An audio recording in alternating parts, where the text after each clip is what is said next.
Hey, podcast listeners. Thank you so much for tuning into another episode of What's Your Brand Story podcast. I am Dillis Victoria, your host, of course. I hope everyone's doing well. We woke up this morning.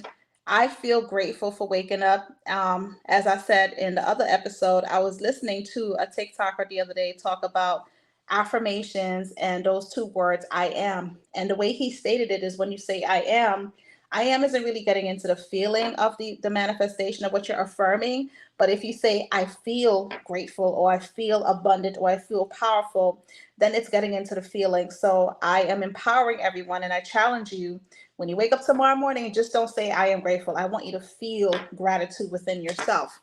So that's a little tidbit. But with that being said, I have another podcaster on my show, which is exciting because I like to get more insight on how people do things with their podcasts or even with entrepreneurs.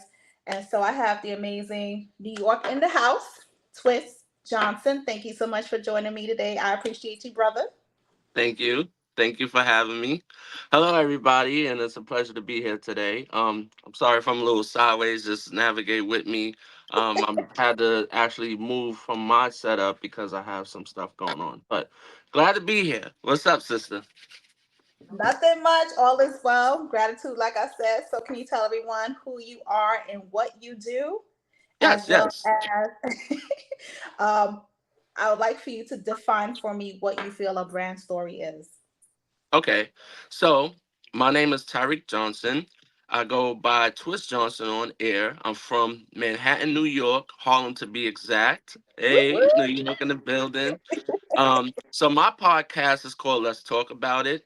And what we do is talk about various topics. We bring up guests from all walks of life and we just talk about what it is that they're doing, whether it's entrepreneurship, whether it's mental health, if education. We bring teachers up, we bring therapists up, we bring people who suffer from addiction, people who are substance abuse counselors. You name it, we're talking about it, sports, etc. And I like to utilize that outlet to be a place where we can talk in front of an audience.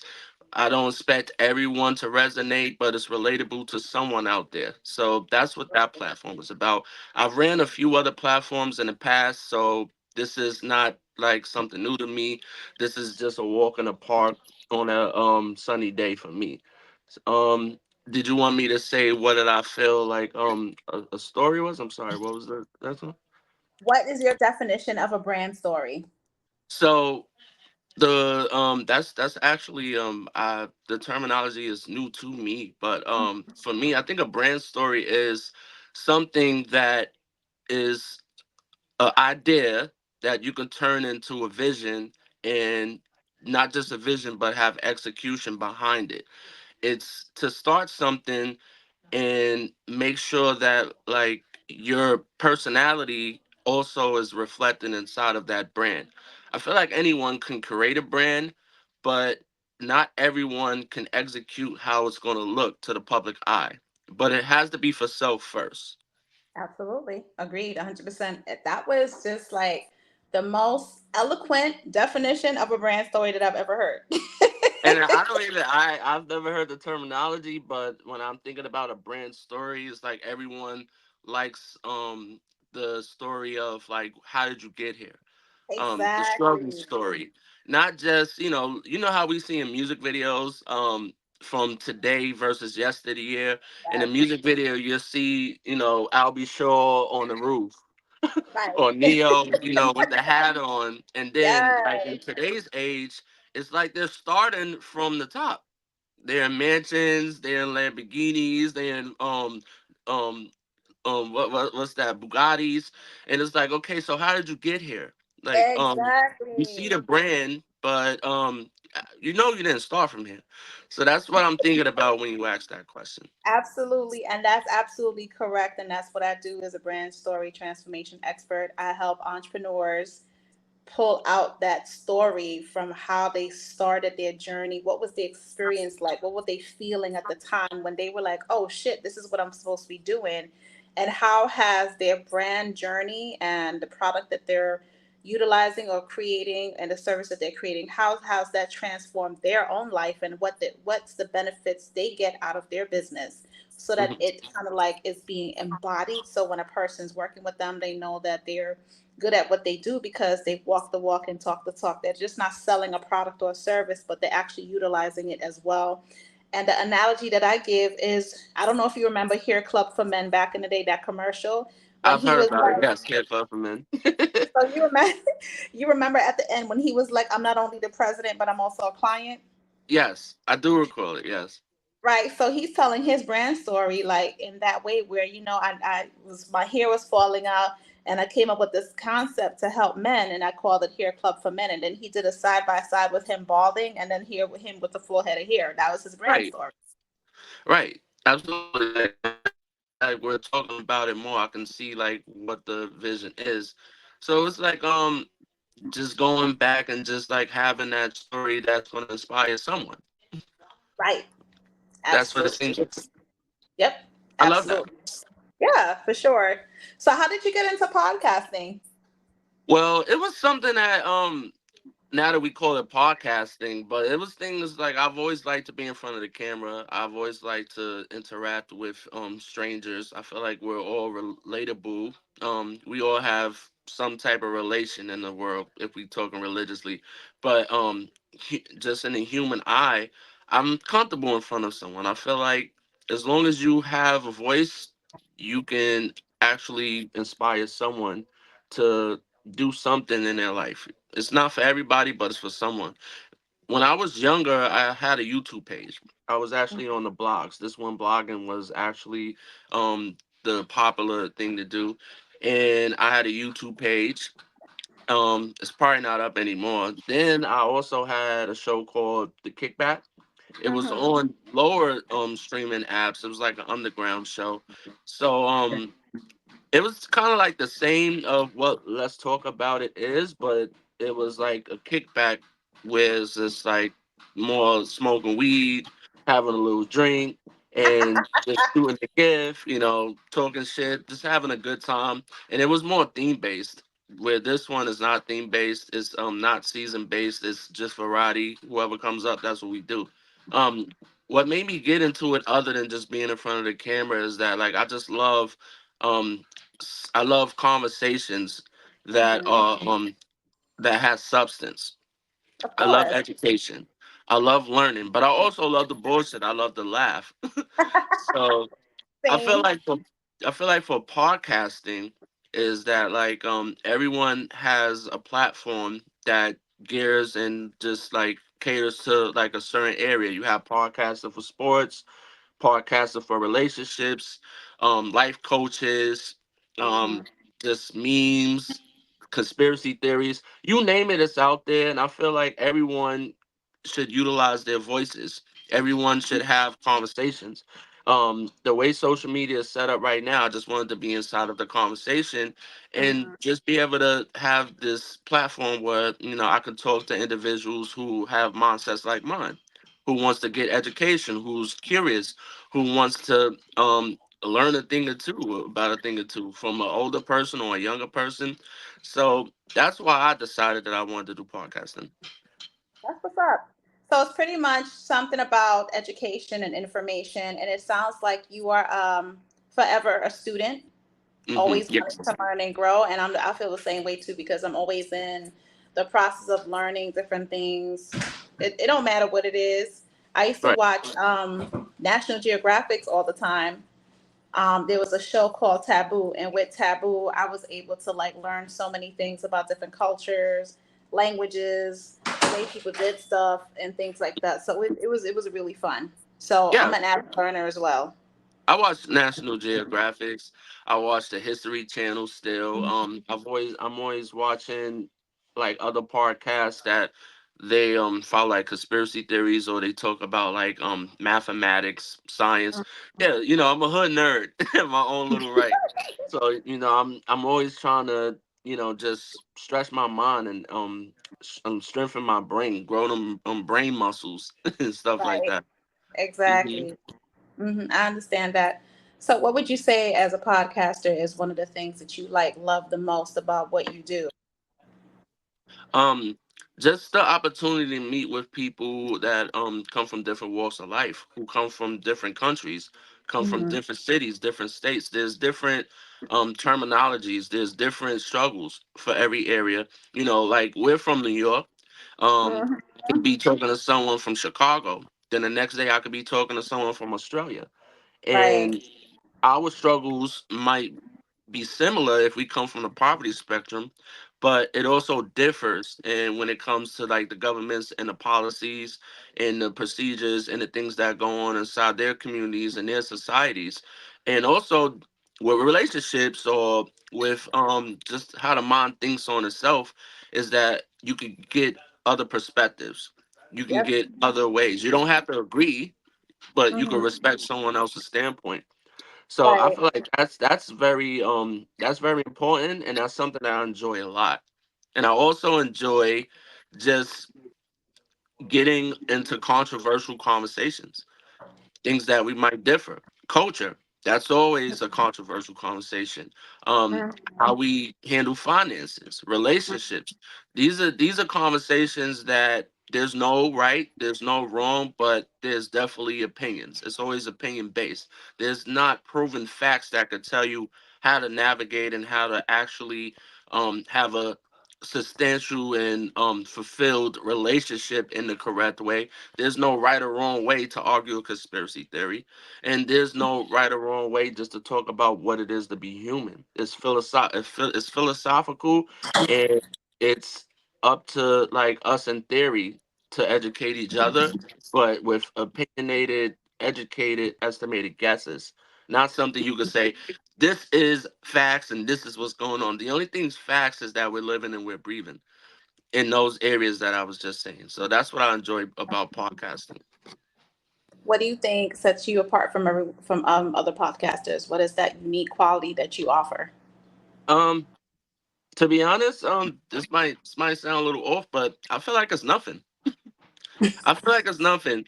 And the reason why I'm saying that, let's talk about it. That question reminds me of like when you had a job interview and they say, "What makes you the better candidate for the position?" And Right. I used to think about that and be like, what can I say that's going to sound clever and make me stand out from the bunch? Right. I was watching Pursuit of Happiness with Will Smith, right? Yeah, I love And that. yeah, like the reason why I'm bringing it up is that he showed up to the job interview with his tank top on, his hair all messed up, and he just pitched himself. Now Yeah. that might seem ludicrous, that might seem absurd, but what I'm getting at is that I don't feel like anything makes me you like personally. I have a lot of ego and confidence, but I feel like when it comes Right. to podcasting, I feel like everyone's doing it. Yep. Everyone has a voice. Yep. It's like back in the day when everybody was DJing and everybody is a Mhm. rapper. Um, the only thing is that like we all have the same bread. It's just different brands. It has a Mhm. different taste. So I don't expect everyone to gravitate to what I'm saying. I don't expect everyone to understand where I'm coming from. I don't expect everyone to agree with me, but there's someone out there who empathizes with the material and the things that I'm speaking on. So Mhm. I don't. The only thing that's going to make me stand out is if someone runs across my page and they can understand and I'm relatable to the things that I'm speaking on. But I don't feel Exactly. like I'm any better than anybody else who's doing this. Some Mhm. people on a higher domain. Some people are just Mhm. starting out. I'm not saying that everyone can do this, but I'm also saying not everyone cannot either. Like it's space for everyone. Absolutely, I agree with that 100%. Yes. And I like to just stay in my path. I'm not worried about what anybody else is doing because that's going to throw me off. And I might Yep. feel like, dang, he or she stole my idea and they Mhm. did it better. You'll never get off the floor worrying about how comparing yourself to Yep. someone else. So Agreed I don't like to 100%. compare, but I do like to congratulate and I like to commend. So like me and you, we're both podcasters. We both have platforms. I won't look at you as like a competitor or like Yeah. maybe friendly competition here and there, but it's to where it's like I'll give flowers and I won't worry about how many followers that you accumulate, how many streams that like you're blowing up on, because then that's gonna hinder where I'm going. Yeah. I look at So it that way too, because I think you and I still we have the same mindset when it comes to that. Because if I know there's another human being or entrepreneur, somebody who's doing the same thing that I do, I give them their flowers as well. I celebrate them as well, and I let them know, hey, keep doing a good job, and that is an inspiration for me to keep going on my path of what I'm doing as well. So I'm glad that you said that because everyone's always looking at the competition or what this person's doing or what that person's doing instead of staying in your own damn lane. right, yes. And I feel like that's the problem. Like, not it has nothing to do with race. It just has something to do with humanity itself. I feel Mm-hmm. like you look at what other people are doing and like kind of put ourselves into that bracket, and then Mm-hmm. we enable ourselves. We Yep. discourage ourselves because we're looking at what someone else has and not appreciate what we have in front of us. It's a Mm-hmm. reason why this guy probably has few thousands of dollars. This it's a reason why this guy or this girl's platform is going the way they're going. But that Mm-hmm. doesn't mean that they're blessed more than you. They're just blessed different. That's how I like to see Right. it. Absolutely. There's room for Absolutely. everyone.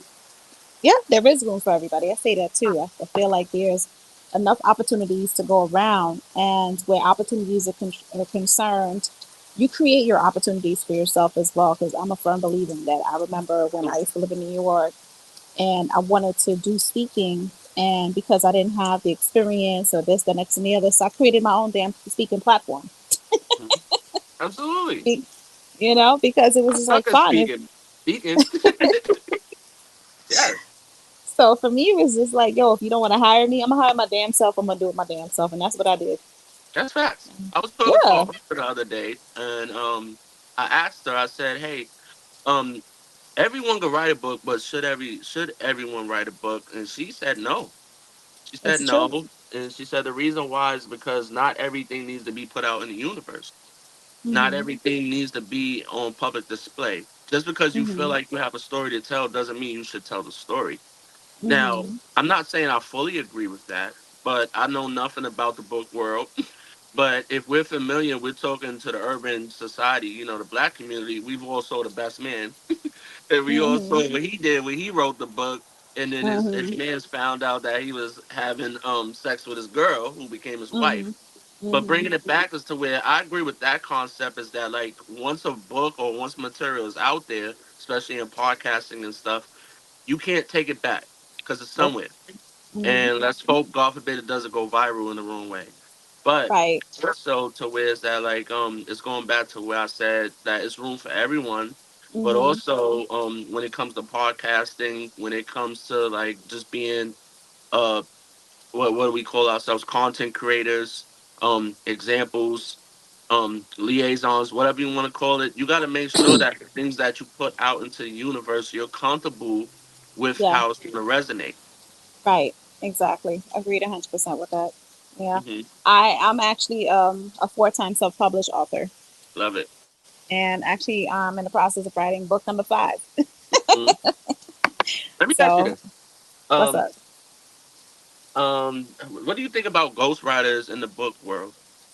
Um, I think that they exist for a specific reason because some people are great storytellers, but they're Yeah. not great writers, and some people are great writers in the sense that they have an imagination to write, but they don't know how to articulate it properly on paper. Mm. So, Um, that's where the ghostwriters come into play because they're able to give you a different perspective or mhm. help you to kind of like articulate what you're saying on paper because sometimes what happens, and I go through this too as a grand storyteller, some people they have a thought process and they know what they're thinking and feeling, but they have a hard time articulating it. Mm. That part. Yeah. So. I thought about being a book. I thought about writing a book, maybe like a memoir. I might one day do a documentary. I might still, but I was like, should I do it or should I, hire a ghostwriter, probably just to articulate my words so it can resonate with all um cultures. Hmm. Because us, we could start getting off and talking ebonics and things. And like, And but I I but ain't I mean don't to go see. to the store and see her, but other other races might not understand. It's like, well, what does he mean? I So it's like, mean, hey, guys, I get it.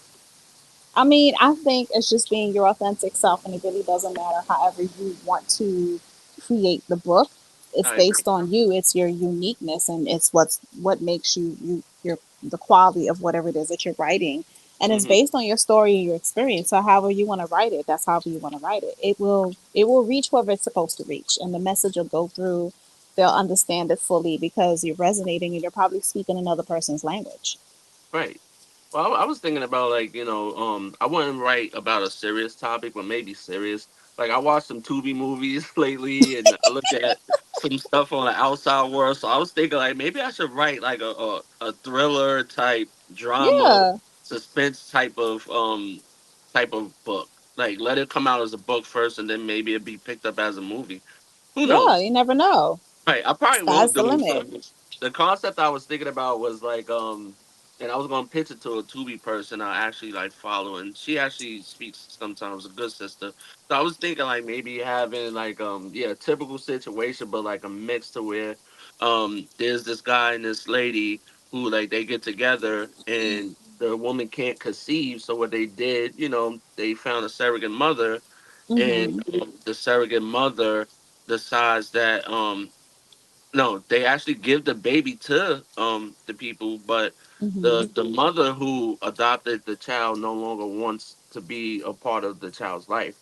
Oh wow, that's Yeah, crazy. so yeah, so what happens is she tries to manipulate the situation to where the guy gets with the other woman.